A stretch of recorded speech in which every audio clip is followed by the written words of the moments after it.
Saludos, buenas noches, noche del jueves 2 de noviembre, tiempo para un capítulo más de Y, para un capítulo más de la Y asturiana, y lo iniciamos el programa de hoy con novedades que paso a explicarles. Con novedades que comienzan hoy y otras, como es un momento muy dulce que vamos a vivir, que vamos a comenzar en breve. Yo creo que el martes, bueno, pues ya comenzando con la semana, podremos iniciar ese momento tan dulce que, como decimos, en muy breve ya vamos a tener con nosotros. La novedad de hoy, para no juntarlas todas el mismo día, consiste en esto. ¿Qué es esto que tengo en la mano? Bueno, pues esto que tengo en la mano es un volcán. Sí, aquí lo tenemos. Es un volcán que sustituye al juego del limón que teníamos la temporada pasada. Bueno, este juego consta de 3 partes. El propio volcán, la roca volcánica y la ficha de la que dispondrá un invitado al día. ¿Para qué? Bueno, pues para hacerse con un fabuloso premio, en este caso en forma de joyas. Joyas de la marca Anarchy, que tengo, bueno, pues justamente aquí debajo, joyas de la marca Anarchy, como digo, joyas de acero, Steel Jewels, cuyo distribuidor oficial está en Asturias, en la Plaza San Miguel, número 1 de Gijón. Bueno, como les digo, la mecánica es tremendamente simple, la de este juego. En primer lugar, cogemos la roca volcánica y la introducimos en el cráter del volcán, bien introducida. Bien, un invitado por día cogerá una de estas fichas y la introducirá en cualquiera de todas estas ranuras de la que consta el volcán. Si la ficha, al introducirla, vamos a hacer la prueba, pasa esto, es decir, nada, bueno, pues no hay premio. Sin embargo, si la ficha, al introducirla, vamos a probar de nuevo, pues la roca volcánica salta, tampoco ha sido el caso. Bueno, pues entonces si salta a una altura más que nada así, bueno, pues entonces el invitado pues podrá elegir entre cualquiera de las joyas Anarchy, como decimos, que patrocinan esta sección. ¿Creo que está bien explicado? Espero que esté bien entendido. Apuesto que sí, si está bien explicado, está bien entendido en un programa que ya comienza, como siempre, con la cabecera.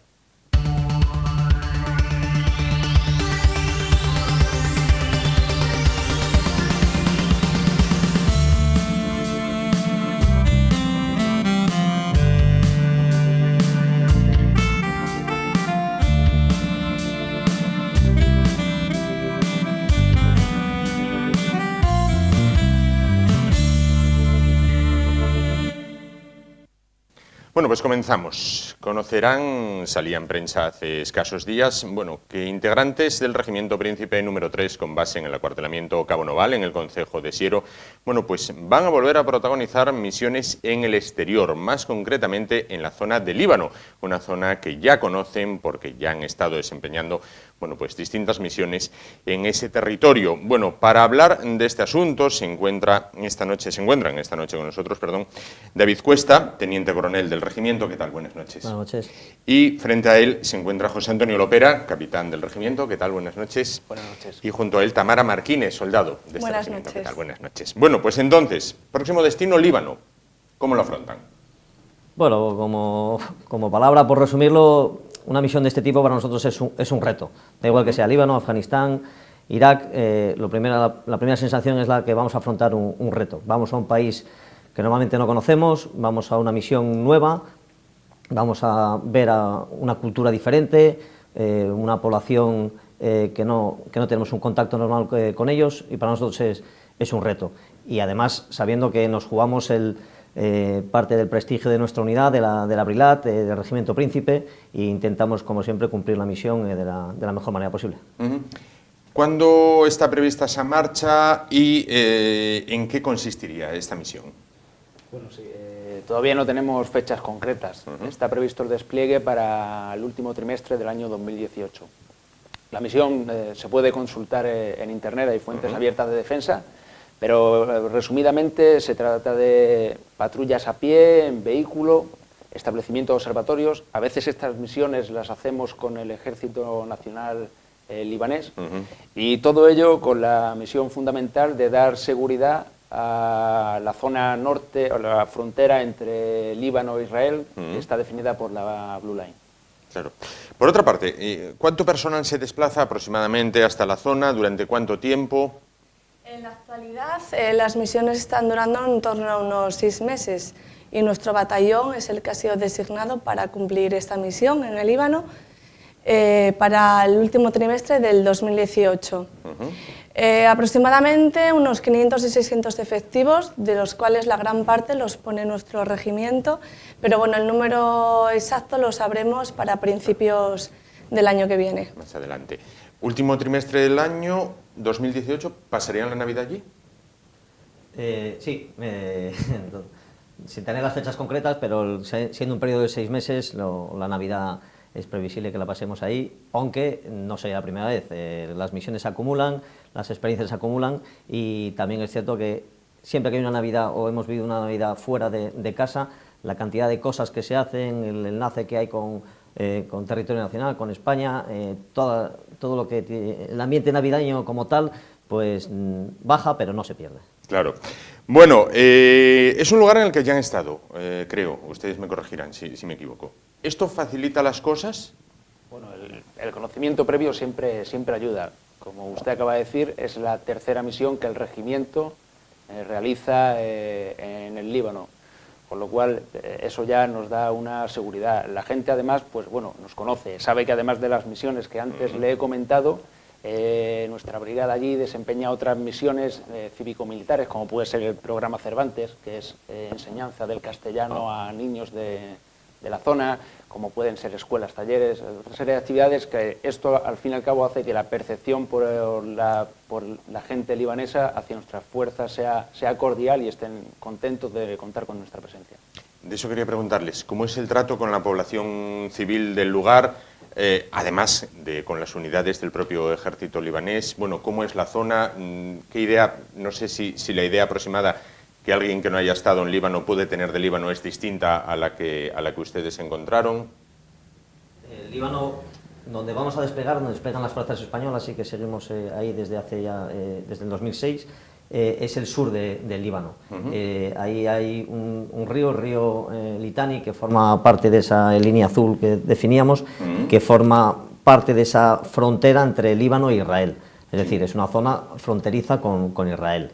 Es una zona montañosa, tiene las temperaturas en invierno, hay nieve, temperaturas extremas, y lo más importante, que es la población civil, ahí pues, aunque hay varias religiones, lo que sí se nota es que se nota esa percepción de que han estado muchos años en conflictos durante mucho tiempo, y lo que nosotros sí notamos es que hay una afectividad con las fuerzas españolas, que eso también nos caracteriza en todos los escenarios a donde vamos, ya que como son muchos años los que llevamos ahí, desde 2006 decíamos, se nota esa relación, ese vínculo que se ha ido haciendo paso a paso y que al fin y al cabo facilitan la misión.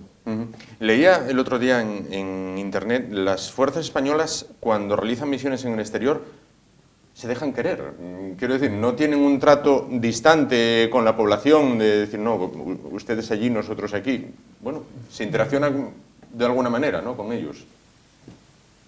Sí, es cierto que, a ver, toda misión tiene su riesgo, pero bueno, nos preparan para ello. Como comentaba antes el capitán Lopera, hay unos programas cívico-militares, sí, como por ejemplo el programa Cervantes, que impartimos clases de castellano a los niños libaneses, lo cual para los ojos de ellos está muy bien visto, claro. Nos hace tener empatía con la gente, un acercamiento a ellos, y bueno, y para nosotros nos hace llevar también mejor la misión y salir un poco de esa rutina, de esa monotonía día a día. Lógico. Ustedes han estado ya desplegados en zonas como Irak, Afganistán, donde bueno, prácticamente no se sale de las bases, salvo para realizar distintas misiones. ¿En Líbano es más llevadera la situación? ¿Es un país con tinte occidental? Bueno, todas las misiones tienen sus puntos comunes, ¿no? Nosotros vamos a cumplir una serie de cometidos que nos marcan y bueno, da igual estar en el Líbano que en Afganistán, intentamos cumplir la misión al 100%. Estamos completamente comprometidos con la misión que decimos. Sí que a lo mejor en este entorno particular, en el Líbano, hay más contacto con la población civil, hay una serie de misiones concretas de vigilar la frontera, de estar en contacto con las fuerzas libanesas, nos permite hacer otras cosas diferentes y más movimiento. Eso tiene sus ventajas, también tiene sus inconvenientes, pero ahí el día a día es no es monótono, es con muchas actividades y la sensación de ritmo diario elevado se tiene. Claro. ¿Y los preparativos para ir? ¿Ya han comenzado? ¿Esto comienza a muy largo plazo? Bueno, todavía se está muy a tiempo, ¿ya se están moviendo las cosas? O... Cuando está previsto que una unidad despliegue en el exterior, se tiene un periodo específico de adiestramiento de en torno a unos 6 meses.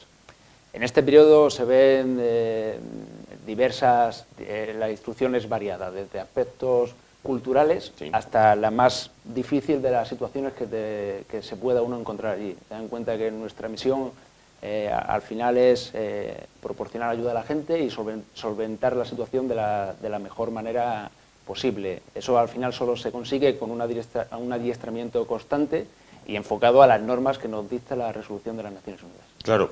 Citaba usted antes que posiblemente tengan que pasar allí la Navidad. Bueno, ¿cómo es el contacto con los familiares que se quedan en España? ¿Cómo lo lleva la familia que se queda en casa? Bueno, si tienen que pasar la Navidad allí, bueno, pues veremos ese clásico mensaje de Su Majestad el Rey o el Presidente del Gobierno o el Ministro o Ministra de Defensa que esté en el cargo, que se dirigirán a ustedes. Bueno, saldrán los telediarios, pero más allá de eso, bueno, pues con la familia que se queda en casa, que lógicamente se queda preocupada, ¿cómo es el contacto y cómo es el día a día de ellos también? Bueno, no tenemos problema porque allí en la misma base tenemos acceso telefónico y hay locutorios con internet, todo totalmente gratuito. Y además existe en España una oficina de apoyo a los familiares del personal desplegado en zona, por el cual si se quieren poner en contacto con nosotros y no hubiera manera posible, tanto vía telefónica o internet, a través de esta oficina les ayudaría. Claro. Además existe una estafeta totalmente gratuita en el cual tanto nuestros familiares como nuestros amigos nos pueden enviar paquetes, sobre todo alimentos que ahí en el Líbano no podemos conseguir, que tenemos en España, y la verdad que se agradece mucho. Claro, claro. Sí. Imagino, habrá un cierto tráfico de embutido y temas relacionados con... Y en estas fechas los Reyes Magos, que me preocupa especialmente, y claro, sabemos que si nuestras madres o nuestras familias quieren mandarnos un paquete, ahí lo recibiremos. Bueno, Reyes Magos por aquella zona ya anduvieron, el camino más o menos lo pueden saber, ¿no? Ya están de ello, de pasar por allí. Bueno, se ha barajado también un destino en África. ¿Es así? ¿Sería simultáneo? ¿Habría que esperar más adelante? Con África hay más incertidumbre, porque es una misión donde estamos ahora desplegados las fuerzas españolas, lo que es en Mali principalmente, pero si bien es una opción de escenario, como otros, no hay tanto definidos fechas o las fuerzas que participarían y bueno, habría que esperar un poco. Claro, todavía es temprano, todavía es pronto para ello, ¿no? Bueno, al ser países con amplios sectores de población musulmana, ¿es más difícil para las mujeres realizar, bueno, pues, una labor, bueno, de orden público a la hora de tratar con la población? Quiero decir, quizás los señores no vean con agrado que una mujer les mande, en una palabra. La verdad, personalmente yo nunca he tenido ningún problema, he estado tanto en Afganistán como en el Líbano, siempre me han respetado, las instrucciones que les daba las obedecían sin problema. Sí que es verdad que nos encontramos en una zona no muy extensa, muy concreta, y al fin y al cabo acabas conociendo a la gente, incluso mucha gente te saluda cuando pues haces patrullas y demás. Está claro que ellos saben que todo lo que hacemos es en su beneficio y muchas veces ellos colaboran con nosotros. Perfecto. ¿Y qué experiencia vital se traen consigo una vez finalizada una misión de este tipo? Quiero decir, no es el día a día de trabajo normal. 6 meses da para mucho y yo me quedaría con, como decía Tamar antes, la experiencia. La experiencia que nos traemos de haber estado en un entorno desconocido, con una población civil tan cercana, que eso al final da muchas emociones, da mucho aprendizaje. La experiencia de haber estado con otros ejércitos, ahí no estamos solos, es normal colaborar con fuerzas italianas, fuerzas francesas, norteamericanos, pues bueno, eso también aporta ese plus que al llegar uno pues dice, pues estos 6 meses vengo más grande, vengo con unas lecciones aprendidas. Y luego quizá lo más importante, nosotros a nivel batallón, a nivel regimiento, que traemos una experiencia de haber estado conviviendo día a día, jornada a jornada, con muchas experiencias del compañerismo, llevado al extremo. Ahí son 6 meses y si hay fechas como Navidades, donde hacemos unos lazos de unión, de compañerismo, que nacen amistades, nacen ahí, se consolidan y que eso nos lo traemos después como algo con buen sabor de boca. El trato con, citaba ahora el teniente coronel, con fuerzas de otros países, ya sea Italia, Francia, Estados Unidos, bueno, ¿es un trato de compañerismo? ¿Tienen contacto regular con ellos o cada uno está en su zona y en compartimentos estanco o no? Sí, tenemos trato con ellos y de hecho no hay ningún problema. Tengan en cuenta que, como lo dije inicialmente, al final nuestras misiones son similares, seamos del país que seamos, porque nos lo dicta una resolución que es la 1701 de las Naciones Unidas. Además, los lazos normalmente son cordiales porque, bueno, pues cuando podemos, además de nuestras misiones, incluso con el ejército libanés, como le decía, pues ellos pueden entrar a nuestros destacamentos, comer con nosotros y siempre, como dijo ahora el teniente coronel, al final creas unas relaciones y unos vínculos que yo de otras misiones, por experiencia, pues sigo teniendo. Incluso he podido ir luego en mis periodos de descanso a su país y ellos han venido a mi casa perfectamente. Que se crean muy buenas relaciones y es muy fructífero. Claro, fantástico. Bueno, recientemente se celebró en Oviedo el homenaje al Cabo Noval con una pequeña parada y ofrenda floral. Recientemente también ha sido, bueno, pues el desfile del 12 de octubre. ¿Han sentido, al margen de consideraciones políticas, han sentido este año más, si cabe, el apoyo de la gente, de la población civil, bueno, en España, que en años anteriores, o ese apoyo se mantiene constante a lo largo de los años? Yo creo que este año nos ha tocado participar otra vez al batallón, como todos los años hace el Regimiento Príncipe en la calle Cabo Noval, este acto que hacemos en honor al fallecido Cabo Noval, héroe asturiano. Pues hacer un acto fuera de nuestro acuartelamiento para nosotros es un honor. Hemos estado hace poco en Pola de Siero, una jura de bandera, el año pasado en Gijón, en Oviedo todos los años. Yo creo que el afecto se nota, pero todos los años, llevamos más de 20 años participando o realizando este acto en la calle Cabo Noval, a veces en la misma calle, otras veces incluso en el parque, que también lo hemos realizado ahí porque éramos más. Esa afectividad se nota. Y además hacerlo fuera de nuestro entorno, a nosotros, además de ser un privilegio, es un honor, y compartir luego cuando nos quedamos hablando con la gente, pues siempre es una sensación de proximidad que nos da una gran satisfacción. Héroe asturiano y obetense el Cabo Noval, como decía el teniente coronel, que paradójicamente en Oviedo, la ciudad de las estatuas, donde hay estatuas para todo y para todos, bueno, pues prácticamente, bueno, pues a día de hoy no la tiene, sí la tiene en Madrid, en este caso. Bueno, pues no me queda nada más que desearles, bueno, pues toda la suerte del mundo.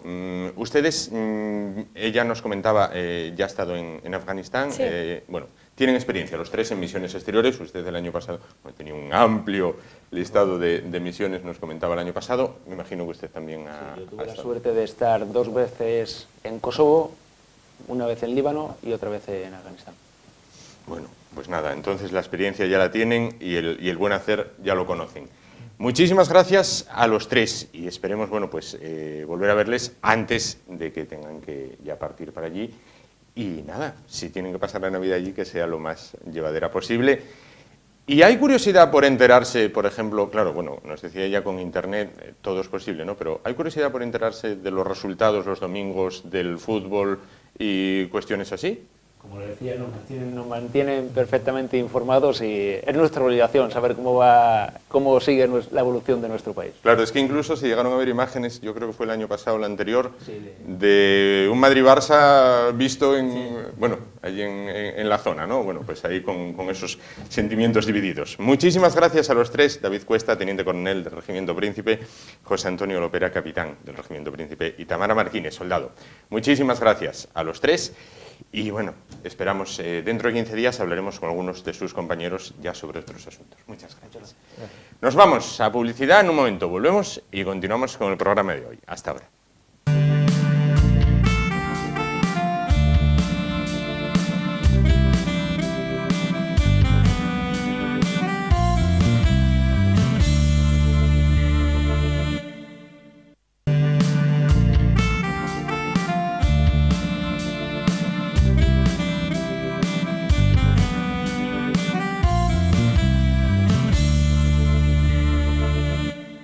Bueno, continuamos en esta noche y cambiamos totalmente de asunto. Nos vamos a trasladar hasta la localidad de Grao, ya que allí el acordeonista, Felipe Rubial, la Asociación Cultural Valentín Andrés y el Museo Etnográfico de la localidad, el Museo Etnográfico de Grao, bueno, pues ponen en marcha a partir del día 6 de noviembre, a partir del lunes, bueno, pues una exposición que merece la pena visitar.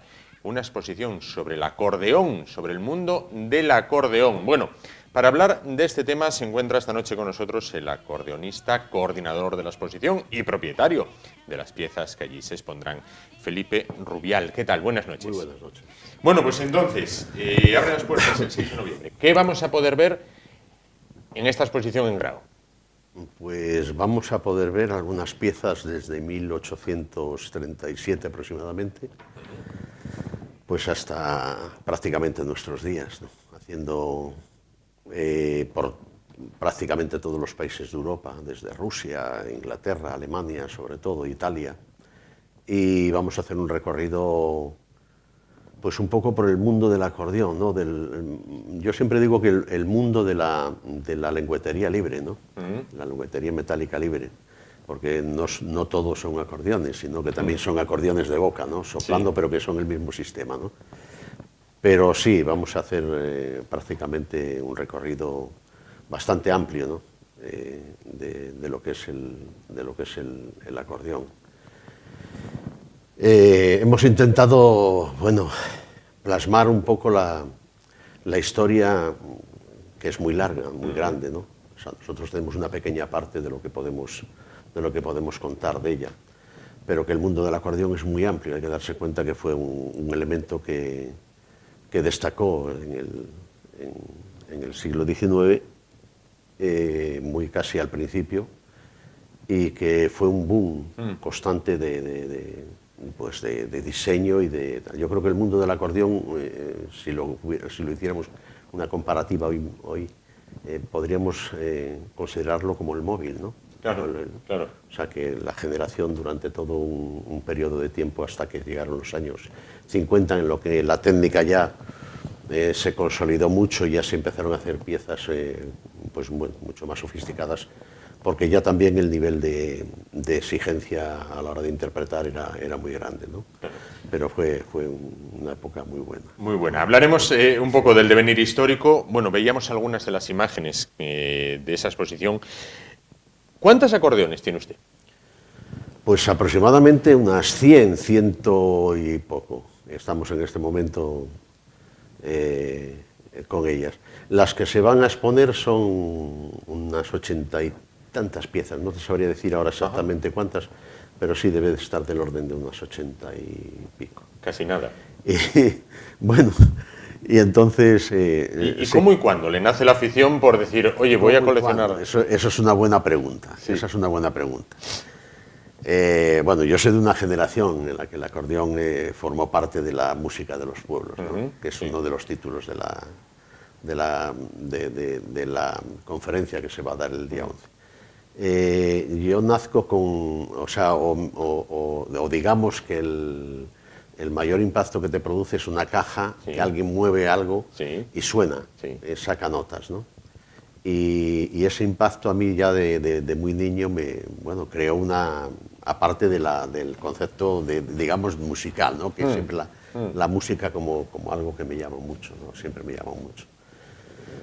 Y entonces, es algo que es innato uno, pero sin embargo, eso que yo soy berciano en la parte de la cuenca del Sil, de la cuenca minera del Sil, era muy difícil, por no decir imposible, el poder optar a un aparato de ese tipo, y también la enseñanza, que era muy complicada en esas zonas, pues no es hasta que no vengo para Grao precisamente donde yo descubro el acordeón, pero en una modalidad que no era la que yo pretendía ni conocía en ese momento, como era el acordeón diatónico, ¿no? Sí. Y ahí es donde empiezo a ir, cuando se crean las primeras escuelas municipales de música tradicional, y donde un buen día, pues con Gustavo Eguren, el famoso gaitero, pues me lié con él y me admitió de alumno y empecé a tocar el acordeón. Esto pues estamos hablando de veintitantos años. Y bueno, ahí, y ahí empezamos. Y a más. Y claro, hoy compras un acordeón para tocar, pero después empecé comprando un bandoneón en Alemania, ¿no? Y eso generó el que, bueno, no sabes muy bien el porqué. O sea, las cosas a veces haces colecciones, sí, se inician, pero no sabes muy bien. Y además las guardas, es decir, para que no se entere nadie, las escamoteas, ¿no? Sí. El problema es cuando tienes ya 20. O sea, escamotear eso ya empieza a ser complicado, ¿no? Y después también empieza la incomprensión de comprar tantas acordeones. La incomprensión de comprarlas y después, cuando ya juntas un volumen de más de 50, es la comprensión de que aquello es más importante de lo que se piensa, ¿no? Claro. Y a partir de ahí entonces recae el apoyo total de la familia y de todos, ¿no? Pero es difícil hacer una colección, un coleccionista siempre es complicado el hacerlo porque te da la sensación al principio que derrochas el dinero, ¿no? Y después no sabes muy bien por qué, pero sí que hay algo que es fundamental, que es el amor a un instrumento que me parece de los más completos y además juntamente para mí siempre me gustó mucho la música, sobre todo la de cello. A mí el cello me parece que es la máxima expresión de la música, pero el acordeón genera espontaneidad y genera, yo creo que una cultura muy rica en Asturias y en los pueblos en general. De eso quería preguntarle, porque hay veces, bueno, pues aquellas personas que quizás escuchamos a nuestros abuelos hace años te decían, ¿a dónde vas? Y decías, voy hasta la verbena. Y te decían, antes la verbena valía con que hubiera un acordeonista que tocaba allí, un paisano con el acordeón y aquello, y ya era la verbena y tal. Sí. Entonces, quiero decir, hay tradición en Asturias del tema acordeón. Sí, en Asturias, y además donde no penetra el acordeón, siempre o bien hay una sipla, una flauta, y sobre todo una pandereta. En las zonas, digamos, de las zonas leonesas era la sipla y el tamboril. Ahí es donde no llegaba el acordeón. Sí. Donde había acordeón se suplía, automáticamente se abandonaba todo el resto de las cosas. Y en Asturias sí hay mucha tradición, sobre todo las zonas hombre, hay muchos sitios, pero fundamentalmente yo creo que el folclore más rico del acordeón en Asturias raya con León, que es toda la zona de Cerredo, La Bavia, Cangas, Narcea, todo lo que raya con la provincia de León. Esa franja, digamos, es la más genuina, digamos, en cuanto al acordeón. Pero el acordeón, claro, siempre era normal, un acordeonista, siempre había un acordeonista a mano, donde bueno, tocaban, incluso a veces hubo acordeonistas que se pasaban 1 o 2 meses tocando en el mismo lugar y comían, es decir, comía pues como las beceras, ¿no? O sea, si tenías 3 ovejas, comía 3 días en tu casa, y si tenías 4 días. Y así se establecía, ¿no? Con un sueldín, un apaño que le iba dando la gente y comiendo en las casas. Así se tocaba y así enseñaban también en los propios pueblos, ¿no? Qué curioso. Así que era, sí. Va evolucionando el acordeón y ahora las hay hasta electrónicas. Sí, ahora, bueno, hay acordeones que hacen de todo, ¿no? Yo la última que tengo, que es una Roland y demás, son, claro, puedes hacer música con 128 instrumentos internos. Es llevar la orquesta. Claro, llevas una orquesta. Claro. Sigo pensando de todas las maneras que el acordeón tiene que hacer, es decir, tiene que seguir soplando las voces y la utilización, digamos, porque hay una parte artística que es la que tocas y otra parte mecánica que hay que hacer al mismo tiempo, ¿no? Yo creo que esa no debería de suplirse nunca, aunque es verdad que hay acordeones que, bueno, por diversas circunstancias los profesionales tienen que optar a ello, más que nada también porque cansan. Un escenario con un acordeón de 11 kilos o de 10 kilos, bueno, es complicado, ¿no? Nosotros utilizamos este tipo de diatónico y aún así también, bueno, son 4 o 5 kilos que a veces pues es complicado. Descríbame un poco la pieza que nos ha traído. Bueno, pues un poco de qué año es. Sí, bueno, esta es una pieza relativamente nueva, ¿no? Es decir, es una francesa, aunque se hace en Italia, ¿no? Es una saltarel de 4 voces, además una pieza muy... si la viéramos la mecánica por dentro, la verdad que es increíble poder meter tantas voces ahí dentro un acordeón con 3 voces, Sí. tendría de sobra, ¿no? En este caso son de 4. Y la diferencia que hay entre un acordeón, digamos, diatónica, de una cromática... ¿Se puede girar un bien poquito sea, hacia la cámara? Bien, Ahí, sea ahí. de piano o bien sea de botones, Sí. es que con una de piano, de botones, Sí. una cromática, tenemos todas las escalas Sí. y podemos hacer todas las afinaciones prácticamente del repertorio. Sí. Sin embargo, la diatónica, la diferencia que tenemos es que nosotros cuando abrimos el fuelle suena una nota y cuando cerramos suena otra. Claro. Es decir, y tampoco tenemos una escala cromática, nos faltan notas, digamos, faltan algunas Entiendo, notas entiendo. dentro del acordeón diatónico, ¿no? Por lo tanto, el cromatismo fue bienvenido en los años, en 1867 aproximadamente, 65, en el que, lógicamente, eso facilitó mucho el tocar el acordeón, ¿no? Si no, yo, por ejemplo, este que es un do, si tuviera que tocar en re, tendría que tener otro acordeón en re, que es lo que tenemos realmente, Claro, ¿no? claro. Mientras que un acordeonista de cromática, con ese acordeón, tiene todo. Le basta, claro. Entonces, la diferencia es que es el sistema más antiguo, digamos, porque el diatónico se inventó sin ninguna tecla en la mano izquierda, no el diatónico, sino el primer acordeón, y con 5 notas en la mano derecha. Ese Claro. sería un poco el diatónico, o el principio del acordeón. Perfecto. ¿Es difícil de dominar el tocar el acordeón? Difícil, hombre, sí, tiene su dificultad y depende, claro, yo creo que lo fundamental de un acordeón o de un acordeonista sería que tendría que prepararse muy bien técnicamente. Es decir, sabiendo y haciendo que las manos trabajen antes de tocar ningún tipo de melodía, ¿no? Creo que el problema es que en las escuelas a veces los profesores tienden a enseñar alguna canción para que la gente interprete rápido, porque si no la gente se desanima, claro, porque claro. es un instrumento que lógicamente tiene unos conceptos que técnicamente son muy, muy buenos a la hora de interpretar. Es decir, que las manos tienen que saber escalar bien, tienen que saber hacer una serie de cosas que después te van a valer mucho para interpretar y interpretar bien, lógicamente. Claro. Bueno, al margen de lo que es esta exposición de 80 y pico piezas, como la que veíamos, de las 100 y pico que usted tiene, bueno, ¿qué otras actividades paralelas nos vamos a encontrar en Grau? Pues mira, inauguramos el día 6 y después, el día 11, tenemos una conferencia a cargo de Luis Álvarez Pola, es un licenciado en musicología y un investigador de la misa tocada en Asturias.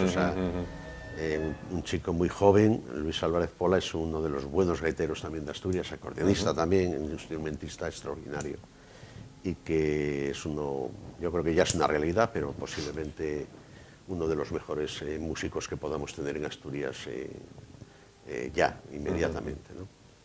Y nos va a hacer una exposición de una conferencia sobre el acordeón, y se titula así: El acordeón, música de los pueblos, precisamente. Sí, con lo que hablábamos. Lo que recogíamos hace un momento en eso, ¿no? Y eso el día 11, a las 6:30 de la tarde, y después habrá un pequeño concierto en la Casa de la Cultura, en Grau, esto todo en la Casa Miranda, Casa de la Cultura. Y después va a haber un pequeño concierto en el patio, entre diversos amigos, digamos. Yo siempre son amigos los que nos juntamos allí, y departiremos un poco con el acordeón, pues eso, 4, 5, 6 acordeonistas, no se sabe cuánto, porque igual nos juntamos allí la tira y bueno, pues es igual. Cuanto más mejor. Mejor, sí. Bueno, me decía usted una cosa, tiene 100 y pico acordeones. Bien, ¿y su mujer qué le dice?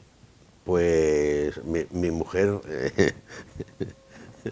Mi mujer tiene el 50%. Ah, su mujer tiene... bueno, entonces solucionado el tema. Aquí son gananciales. Entonces solucionado el tema. Aquí la cosa ya es ganancial, por lo tanto, ya son el 50% de ella. No, en este momento, lógicamente, está muy involucrada también y prepara conmigo siempre las exposiciones, que van 2 que hacemos. Una en mi pueblo de nacimiento, que era un compromiso, y otra, el compromiso que adquirí con la Asociación Valentín Andrés, que es realmente quien echa esto a andar.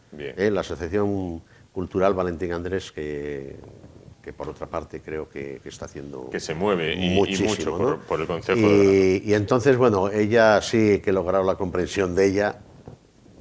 Hombre, ya me dicen no compres muchas más porque hay mucho que restaurar, porque aparte de eso la restauro yo, entonces, bueno, sí es verdad que tenemos que someter mucho a taller y hay mucho trabajo por delante. Sin duda. Le preguntaba lo de su mujer, porque va a participar usted, vamos a estrenar con usted el tema del volcán. Bueno, pues se lo explicaba antes fuera de cámara, lo explicaba yo al inicio de este programa. Bueno, pues consiste básicamente en que, en este caso, Felipe, bueno, pues va a coger una ficha, va a tratar de introducir en el volcán y ver a ver si la roca volcánica contenida dentro salta o no salta. Bueno, vamos a ver si sí, si no, si qué. Bueno, si lo consigue, bueno, pues va a poder elegir una de estas 3 piezas que tengo aquí, bueno, de una joya de Anarchy, bueno, pues distribuidor oficial en Asturias, en Gijón, en la plazuela San Miguel, número 1, 33202 de Gijón. Bueno, pues ya sea una sortija, ya sea unos pendientes, ya sea una pulsera de estas joyas de acero Steel Jewels de Anarchy. Así que, adelante, estrenamos Ráfaga del Volcán.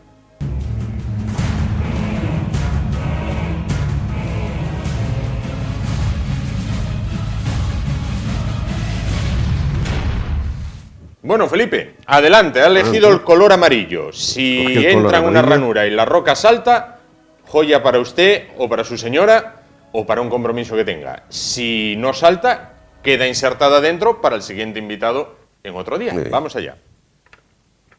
No saltó. No hubo suerte en esta ocasión. No saltó. Felipe, ya que estrenamos con usted, haga un segundo intento. Ya que lo utilizamos, oye, como conejillo de indias, en este caso, vamos a hacer un segundo intento.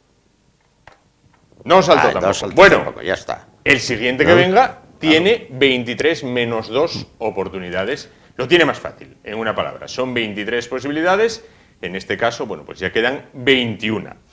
Felipe, muchísimas gracias por estar esta noche con nosotros. Todo el éxito del mundo para esa exposición que abre sus puertas el día 6 en la capilla, bueno, de los Dolores, en Grau. Digo Grau porque lo de decir Grado queda como Bilbao, ¿verdad? Entonces, no queda bien. Vamos a decir Grau. Muchísimas gracias y animarle a que continúe, bueno, pues manteniendo la historia importante de lo que ha sido la música en Asturias. Muchísimas gracias por estar con nosotros. Gracias a vosotros. Y nos vamos a publicidad para afrontar la recta final del programa de hoy. Ya lo han visto, no ha habido suerte en esta ocasión en el volcán de las joyas Anarchy, pero mañana será otro día. Mañana no, el martes será otro día y podrá haber esa suerte. Nos vamos a publicidad, volvemos ahora.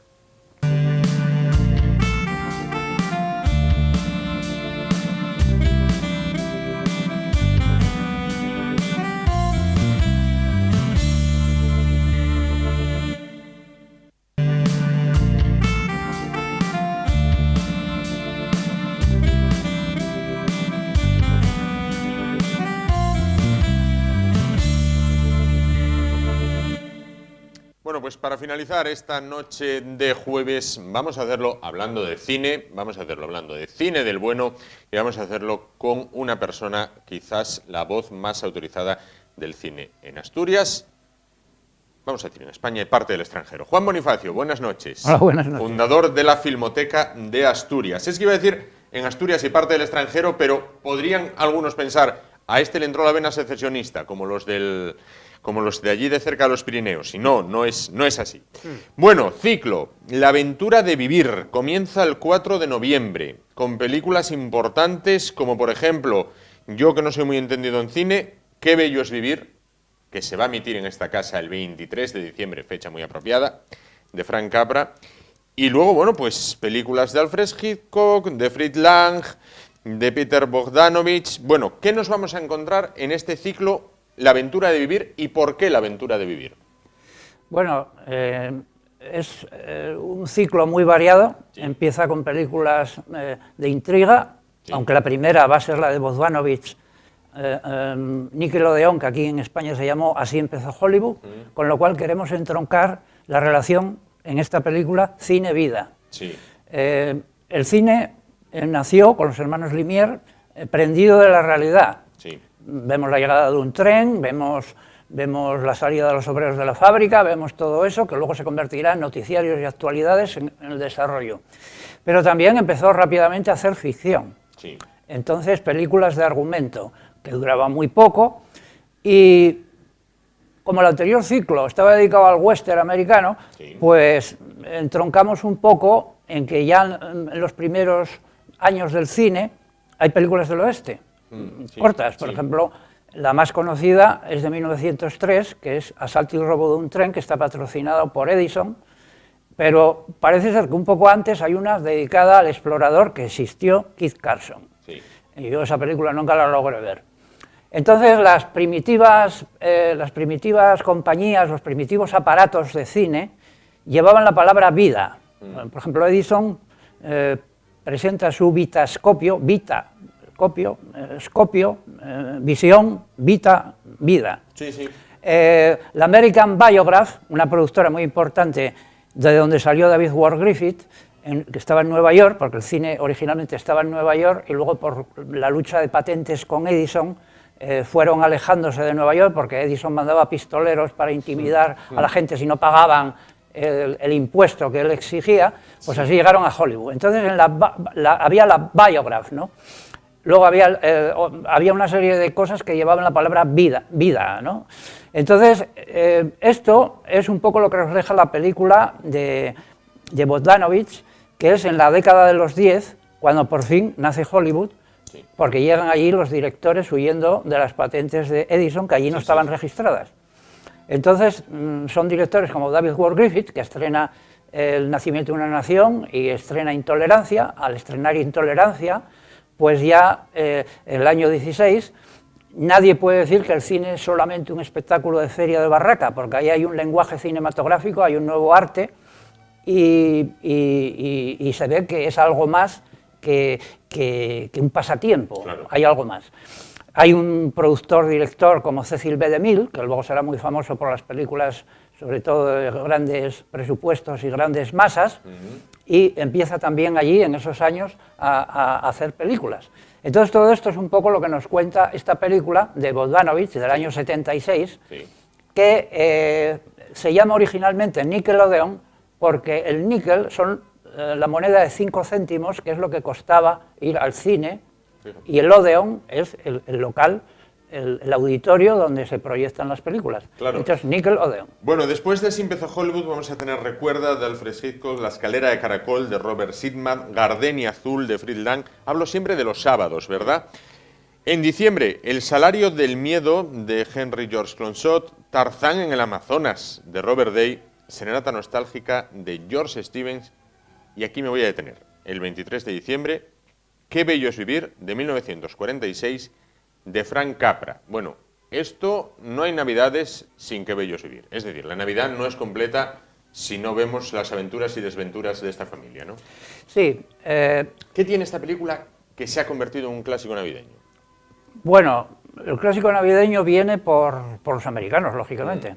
Pero esta película, como creo que ya dije más de una vez, fue un fracaso total en su momento. Bueno. Esto ocurre con muchas películas que hoy en día son películas míticas, son películas de culto. Yo me pregunté por qué. Y por qué, la explicación lo digo un poco en la presentación de la película. La gente que fue a la guerra había vuelto, sí, estamos en el primer año de posguerra, y se encuentra que todo por lo que luchó, que ellos creían que era algo que iba a cambiar la vida, ven que todo sigue igual o peor. Sí. Entonces hay un pesimismo. Ese mismo año abarrota a los Oscar en los mejores años de nuestra vida, de nuestras vidas en el título original, de William Wyler, que pasa lo mismo. Ahí explica muy bien el desánimo de la gente que volvió de la guerra y se encuentra con que sus puestos de trabajo fueron ocupados por otros que no fueron a la guerra, que el New Deal de Roosevelt había desaparecido. Roosevelt muere en abril del 45, Capra es el cantor, uno de los, por no decir el cronista oficial del New Deal en Hollywood, aunque hay otros, y Truman se carga el New Deal. O sea, Truman es un mediocre presidente que fue vicepresidente y que por carambola salió presidente. Entonces el señor Truman pues era un tendero metido en el Partido Demócrata y al morir Roosevelt pues se encuentra con que es presidente. Entonces él hace desmontar el New Deal, llega también la Guerra Fría, sí, o sea, la Segunda Guerra Mundial la gente pensaba que con eso la gente iba a quedar vacunada contra las guerras, comienza la Guerra Fría y luego también comienza la caza de brujas, con el pretexto de la Guerra Fría empieza la caza de brujas. Entonces el panorama no es muy optimista, vuelve el capitalismo salvaje, porque Roosevelt, el New Deal, el nuevo trato, es un capitalismo distributivo. Lo llamaron comunista, rojo, por hacer eso, pero lo digo en la película, al presentar la película. La película explica muy bien, es muy didáctica y muy pedagógica y no es en nada inocente, en nada inocente. Explica muy bien los dos tipos de capitalismo que hay. El distributivo, que por poner un ejemplo claro, serían las cajas de ahorro, que es lo que representa en la película el banco que lleva James Stewart. Y luego el capitalismo acumulativo, que es el que crea las crisis. La crisis del 29 la creó el capitalismo acumulativo y la crisis de ahora también la creó el capitalismo acumulativo y seguramente está preparando ya la siguiente. Entonces, a ver si no nos pescan. Exactamente. Entonces el asunto es muy pedagógico y muy didáctico. Si tenemos que vivir en el sistema capitalista, que a mí no me gusta, porque es un sistema que favorece a unos pocos a costa de la sangre, sudor y lágrimas de los demás, yo propongo el otro, el distributivo, no el acumulativo, pero llevamos un camino en que el acumulativo es el que impera y el distributivo, las cajas de ahorro, han desaparecido. Claro. Este es el tema. Después, el 6 de enero tenemos las aventuras de Chatrán, bueno, pues para los más pequeños de la casa, muy recomendable, y a partir de ahí, ya en enero, los sábados también, Los dientes del diablo, de Nicolas Rey, Yo vigilo el camino, de John Frankheimer, Un toque de distinción, de Melvin Frank, y entrando en febrero, Educando a Rita, de Lewis Gilbert, Leon Río, de Stanley Donen, y Las chicas de la lencería, de Bettina Oberli. Bueno, Juan, supongo que preparando ya el siguiente ciclo. Sí, sí, claro, Aunque nos vamos a adelantar hasta febrero-marzo. Sí, correcto, porque este acaba... El 17 de febrero. Sí, queda un sábado de febrero, el 24, que empezará el siguiente ciclo. Entonces, ¿qué trabaja? El siguiente ciclo se llama Guerras del siglo XX y lleva por su título La aventura de sobrevivir. Ajá, claro, empalmando un poco con esto. Exactamente, porque entonces la guerra ya es una situación extrema, si ya la aventura de vivir es una aventura, la aventura de sobrevivir a unas situaciones extremas, pues ya es, hay que poner más energía y más fuerza en poder salir de esa situación. Entonces vamos a empezar con los comienzos del siglo XX. Es posible que empecemos con... Todo depende de la disponibilidad de derechos de las películas. Empezaríamos con la Revolución Mexicana. La Revolución Mexicana, poco después vendría la Primera Guerra Mundial, que también fue una guerra que creyeron que nunca más habría guerras. Que acabaría con todas las guerras. Con todas las guerras. Y luego, el periodo de entreguerras, pues tenemos la Guerra Civil Española, que fue un aviso, que nadie quiso, por quién dolor las campanas, la Guerra Civil China, y también la invasión japonesa, que fue un aviso también de lo que se proponía Japón con el ataque a Shanghái en 1937. Luego llega la Segunda Guerra Mundial, y luego la posguerra, pues hay una serie de guerras de baja... y demás, sí, exactamente. Y luego llegamos a nuestros días, donde las guerras ya no son con los esquemas clásicos, ya no hay un ejército que desafía a otro, que le declara la guerra oficialmente por vía diplomática. No, ahora es el terrorismo y es gente que se oculta y que siempre procura perjudicar a ciudadanos indefensos porque son muy valientes. Entonces, esto es lo que va a abarcar un poco el ciclo, que serán un mínimo de 16 películas y a lo mejor un máximo de 19 o 20. Todo depende de los derechos que podamos conseguir. Perfecto. Juan, antes de irnos y que invite a la gente a que vea el ciclo de la aventura de vivir, sin pedirle, lógicamente, un posicionamiento político, porque no es la cuestión, pero el tema de Cataluña daría para A, una aventura, B, una comedia, C, un drama, D, un melodrama, E, un thriller o F, una historia épica. Es una tragicomedia. Tragicomedia. Sí. Es una tragicomedia porque todo, yo creo que ya lo dije más de una vez, yo como historiador conozco la historia. Y conozco la historia porque no me gusta que se repitan errores, y aquí se están repitiendo errores porque los políticos, tanto de un bando como de otro, no conocen la historia. El año 34 Just Companys proclamó el Estado catalán, aprovechándose de la Revolución de Asturias, Sí.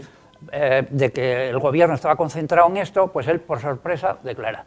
Eso acabó con un cañonazo que disparó el general Batet y se rindieron inmediatamente.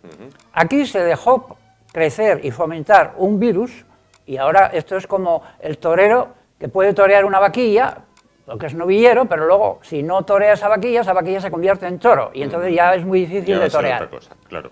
Entonces, aquí se cometieron muchos errores y vamos a ver, también la historia militar y demás también enseña mucho de lo que habría que hacer. O sea, mientras la infantería no toma una colina, por mucho que se bombardee esa colina no está tomada.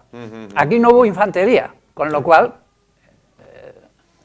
Trabajo de la infantería: ocupar, mantener y defender. Bueno, Juan, para finalizar, invite a las personas que nos ven a que los sábados, desde el próximo 4 de noviembre hasta el todavía lejano 17 de febrero, vean La aventura de vivir, cada película prologada por usted mismo.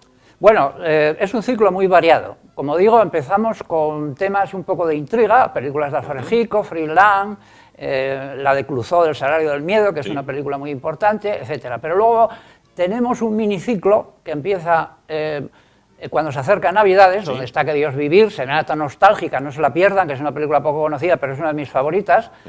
La de Tarzán, la de Chatrán también.